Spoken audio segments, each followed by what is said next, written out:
Welcome to the Travel and Beyond podcast with me, Daisy Ayres. Come with me on this incredible journey as I share my experience of immigrating from the UK to Australia and everything life throws at me in between.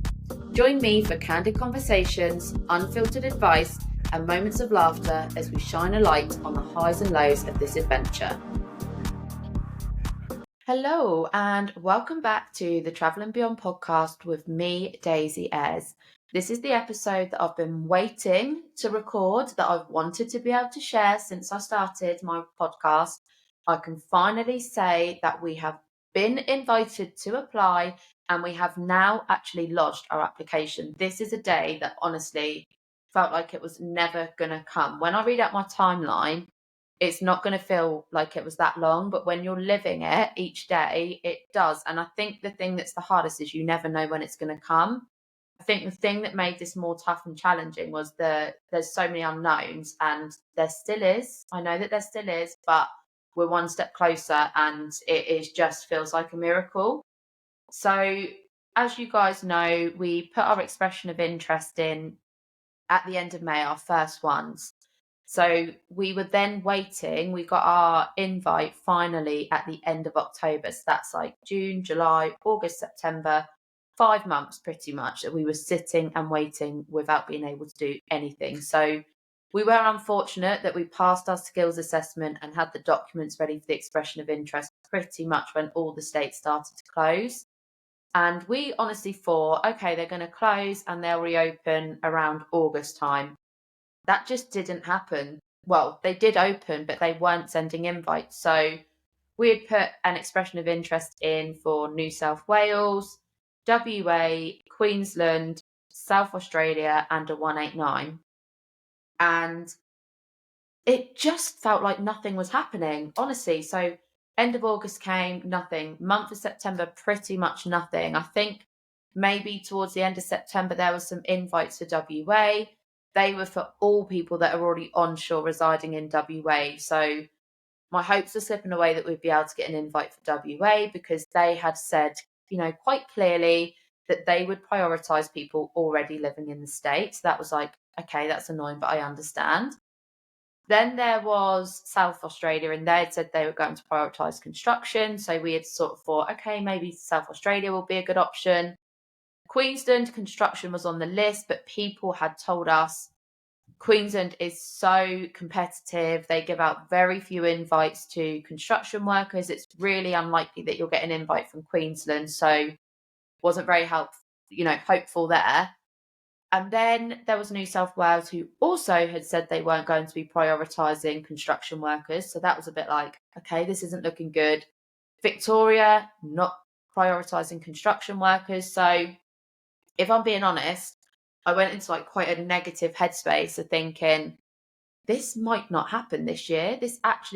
We could be waiting another tax year until we even get an invite. But I remember waking up this morning and it did become a bit of a healthy obsession. I'm not going to lie, that I was going on to the Down Under Centre group daily to see whether any invites had been received. And it almost was like a form of like torture. And I'll never forget, I went on there this one morning in October and I saw that a carpenter had been invited, but they had less points than us. And this completely like shocked me. And I was gutted. I was so gutted. I actually cried. I just was like, why haven't we got an invite? We've got more points than these people. And I mean, it's hard because you're like, I'm happy for them. And you do get happy for people when their journey are moving along because you understand how they feel. But selfishly, I was also like, why have they got an invite and not us? What have they got that we haven't? And anyway, it transpired that South Australia were actually, rather than prioritising by points, you were actually getting prioritised based on the years of experience that you had in your skill. So even though, for example, in this case, we had more points than this person, they had more years experience than us in the carpentry field, which is why they got the invite. So again, understood that, but it was just another knock of thinking, oh my God, are we ever going to get an invite? Because now this is another hurdle that we need to cross. And we are in the lowest bracket of years of experience. We're in the 3 to 5 year bracket.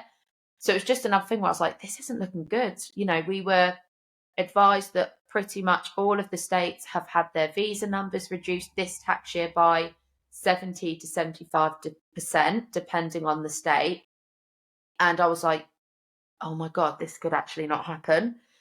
And I kind of had to like have a stern word with myself and try and put it to the back of my mind and kind of think, if it's meant to be, it will happen. It will happen when the time is right. It's completely out of my control. There's nothing that I can do to, speed this process up. It's in someone else's hands, and is what it is. Aaron went to work one morning and I was getting ready. It was probably about 7:30, and he started ringing me, and I thought, that's weird. He only left about 10 minutes ago. And obviously your mind goes to, hope there hasn't been an accident or something's happened. So yeah, answered the phone, and he said, I really wanted to be with you in person to tell you this, but I've got some news. And I'd managed, don't ask me how, some sort of bloody miracle, I'd managed to actually put the visa to the back of my mind. And I didn't even think about the visa. I was like, okay, what could it possibly be? And he was like, I've just had a call from Jenny and we've got an invite. And he was shouting. I was like, no. I went into complete and utter shock and disbelief. I was like, you're winding me up. No, we haven't. He was like, we have. I promise you we have. She's had an email this morning. We've got an invite from Queensland. I was like, no. Shock again. I couldn't believe it. I never thought in a million years we would get an invite from Queensland, which is the most competitive state, the state that we want to go to the most. I jumped on the bed. I was running around the house screaming. I couldn't believe it. It was like something, like from a film, but my body just went out of control. I was just never felt like excitement like it in my life. I kind of had to like pinch myself. Just didn't feel real. So on a side note, God knows what the hell I'm going to do when I get that visa grant, but it was just the best news ever. So obviously process that information. It was honestly like a miracle. So yeah, it was just the happiest day ever, the best news ever. Jenny then sent over all of our information. So Jenny is the migration agent that we're using through the Down Under Centre. She is amazing. She's so efficient. She knows, she answers every question that you have. We couldn't have got this far without her. And yeah, we got the information from Jenny, and we had to provide some more additional information. And this is just for Queensland. And this is for the 190 visa. So I'm not here to say this is for any other state. If it's a different visa type, then it might be different.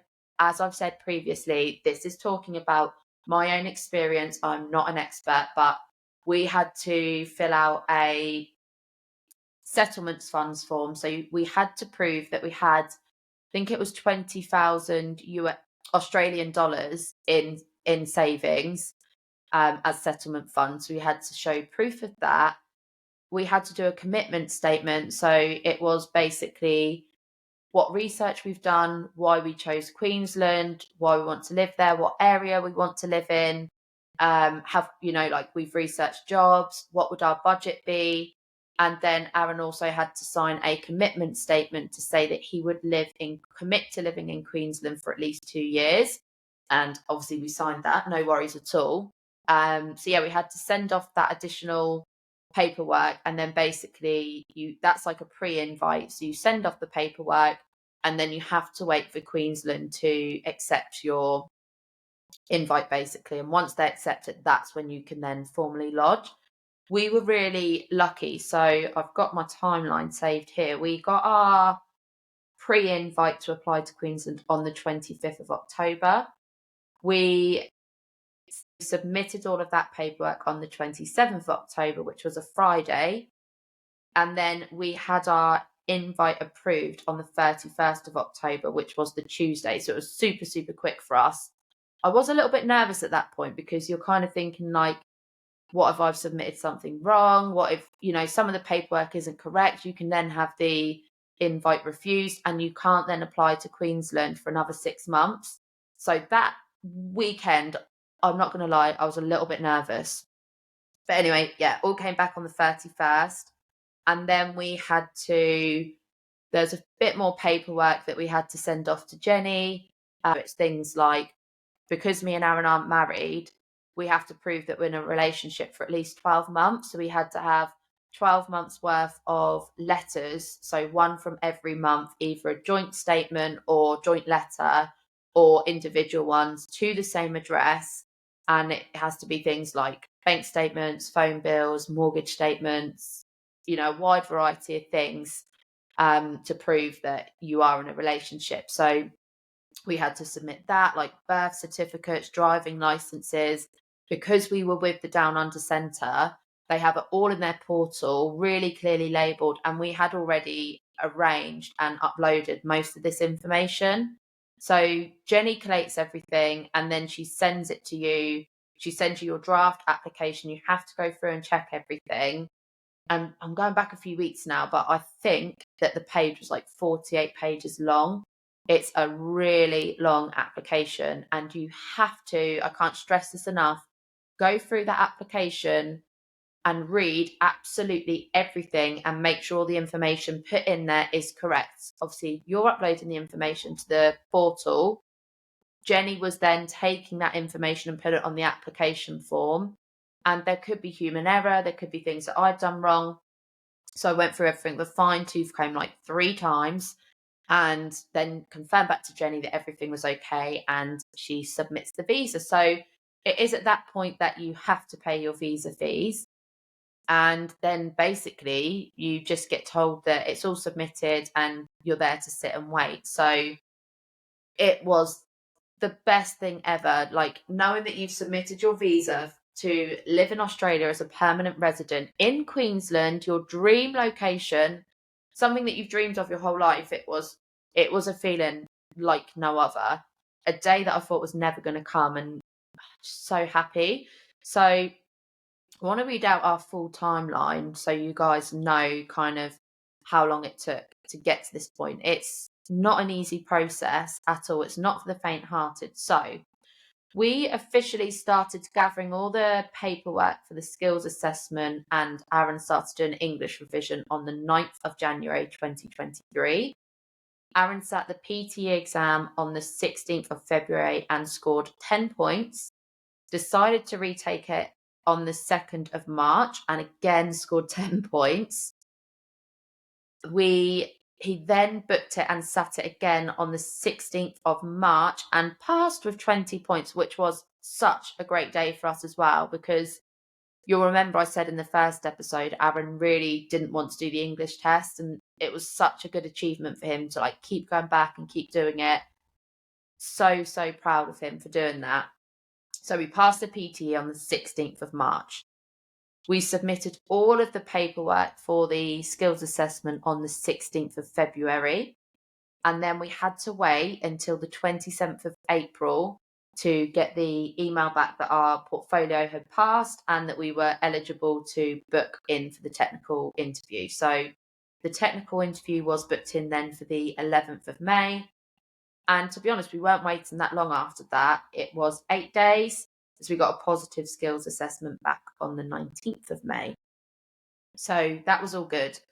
We then had already started gathering the information required for the expression of interest into the client portal.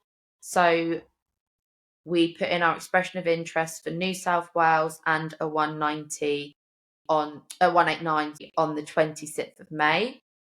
And then we couldn't put them in for anywhere else. Then SA opened and we put that in on the 28th of July. Then WA opened, we put our expression of interest in for the 30th of August. And then Queensland opened in September and we put the Queensland expression of interest in on the 13th of September. And then we received our pre-invite on the 25th of October. So looking at the timeline from putting the expression of interest in for Queensland and getting the invite, it was only like 5-6 weeks. So that part was actually really quick. But what felt like long was waiting for the skills assessment to come back, because that was like 2 months, just over 2 months. And then obviously we put our first expression of interest in at the end of May and never received anything till the end of October. So that part did feel like quite long. But yeah, it's so over the moon, just the best. No one else, like people going through this experience, will remember the feeling I don't think I'll ever forget that day or the feeling of getting that invite. And now what we've done, the next stage is we have just sent off for our police checks. So you do need to get police checks for any country that you've lived in for more than 12 months. So for us, it's obviously the UK and Australia.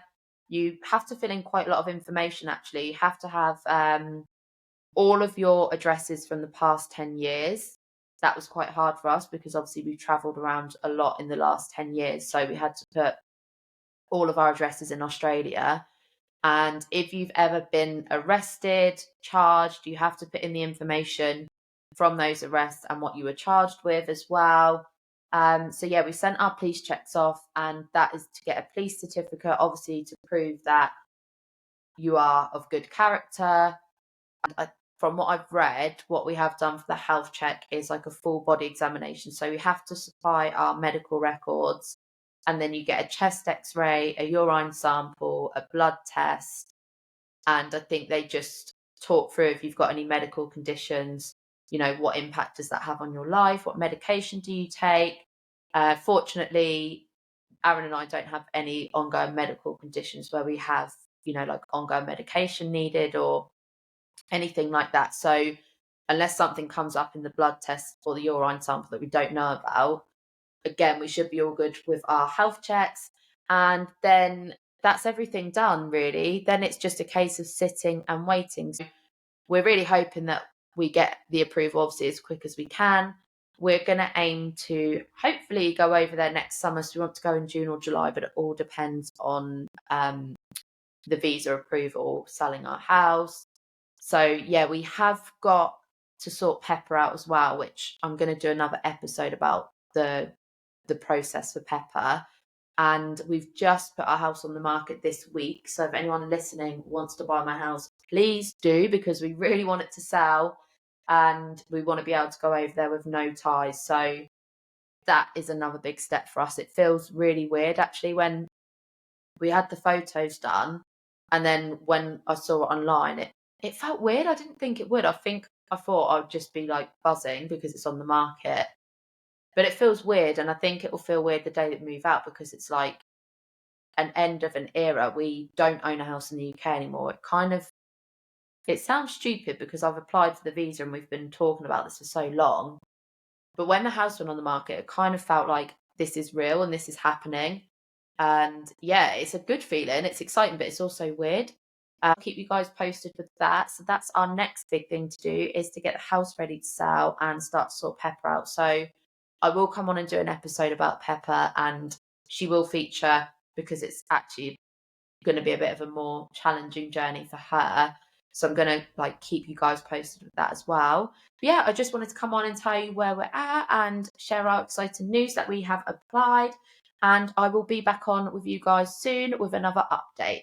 Thank you for listening, and don't forget to follow me on TikTok and Instagram. The handle is at Travel and Beyond Co. See you guys soon.